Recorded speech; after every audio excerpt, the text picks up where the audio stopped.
the former Chief of Staff to Vice President Mike Pence. Marc Short joins us now for more. Marc, good morning. Good to see you, as always. Thanks for being here. Thank you for being here. You were a big part of passing the President's first tax bill in his first term. How different is this effort? How much harder is it this time? I actually don't think it's harder, because I think the prospect of having a $2.5 trillion tax increase for a lot of Americans, or $2,100 per family, is a big enough threat that it keeps Republicans united. So there's going to be a lot of noise over the next several days. There'll be a lot of noise on the Medicaid provisions. There'll be noise on SALT.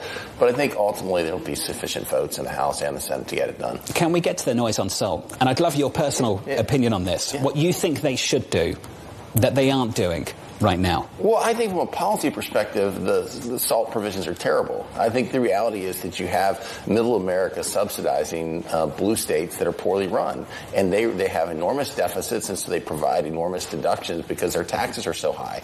It provides no incentive for them to actually fix their own problems if their wealthiest taxpayers are able to have enormous deductions. Having said that, what I think is actually going to happen is I think that with the standard deduction now at $30,000, the priority for those who want the SALT deduction is to get it to $40,000, but they'll lower the income threshold.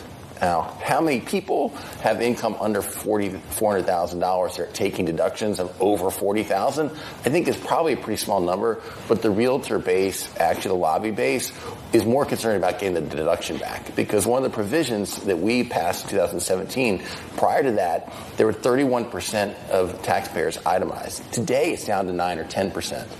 And the real estate industry wants that back. And so I think you're going to see them fight for the $40,000, but lower the income threshold. I will just say New York does contribute about 8% of the GDP to the overall United States of America, and it doesn't get the same amount back. So there is this argument being made by a lot of representatives in New York that actually the U.S. is, that a number of blue states have been cheated by U.S. spending. Sure. So, I mean, that is sort of a backdrop here, just to recognize that.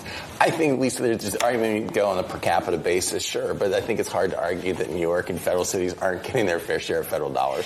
Just take a step back and beyond the SALT debate, which I'm sure could be, we don't want to get to New York Social media spending. No, social media spending, I'm telling you, just definitely invest in it and hone those strategies. But I am curious about, just going forward, how important it is to get those offsets and how attenuated some of the Republican Congress members are to offsetting any kind of increase in the deficit. If it's not from potential cuts, then from increasing tariffs.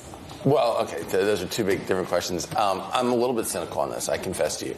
The reality is that neither party is addressing what's driving the deficits and the debt. Neither party is willing to address entitlement spending. So you're going to hear people who pound their chest and say, we're fiscal conservatives and we need more cuts here. But we're really talking about pennies on the margin of the size of this bill and the size of where our debt is today. So if they were really serious about wanting to cut the debt, they'd actually be addressing entitlements. And so, yeah, I think you'll see some posturing from some people. But ultimately, again, I think they're going to fall in line because it's not just the fact you have an enormous tax increase on working families. There's also significant border funding in this. And if you can tell me that there are going to be members from border states who are Republicans are going to oppose this bill with President Trump in the White House, I just don't see it happening. Now, on the tariffs, look, the reality is you talk about the significant revenue coming in. I think that, again, that's a tax on the American people. That's where the revenue is coming. It's not coming from foreign governments. It's coming from American importers. And the reality is you're 100% right on the dates of this, that we were anticipating from Peter Navarro 90 deals in 90 days. We see where that's gone so far. And I think they wanted to push the July 9 date because they were hoping they'd get this all wrapped up by July 4th. If it slides past July 4th, I think you'll see that date slide as well. But you're going to continue to see, I think the president wants to leverage to be able to use the tariffs however he wants, whenever he wants, which provides enormous uncertainty in the economy. The president of the NATO summit today, I'd love to turn to foreign policy with you. What did you think of the strikes over the weekend and the current posture of this administration? I think it was exactly the right call, and I think that it's actually pretty consistent with where he was in the first administration. If you recall the maximum pressure campaign and the strike on Soleimani, I think what is different is that I think the first administration had a pretty united foreign policy. And I think there's much more divergence in the second administration on what that foreign policy was. Within the White House? I think so. I think within the White House, too, not just with outside. What do you think the biggest difference is at the moment within the White House? Well, I think that there's a lot of people who have embraced sort of the isolationism of the party today, and I think they are represented, and their voices are represented in the White House. But I think the president made the right decision, and I think that, I think moving forward, Iran wants ceasefire because it buys them more time. I mean, how many ceasefires have Iran and Hamas agreed to since the Iranian Revolution 46 years ago? So I think it's important the United States stand with Israel. And this is going to sound somewhat contradictory, but to be successfully isolationist, do you have to be interventionist sometime? Do you have to demonstrate that to do nothing, you have to be willing to do something now and again? Well, that assumes that those who are articulating isolationist views today are actually consistent in their viewpoints. I think that in many cases there are plenty of grifters that have surrounded the president. And so they were isolationists in this moment. They were interventionists 8, 9, 10 years ago. So I think the premise of your question implies there's actually consistency on those articulating that view today, and I don't think there is. Just pairing this with NATO, do we have a sense of what the final word's going to be with Russia and Russia-Ukraine, given the willingness to use intervention in Iran?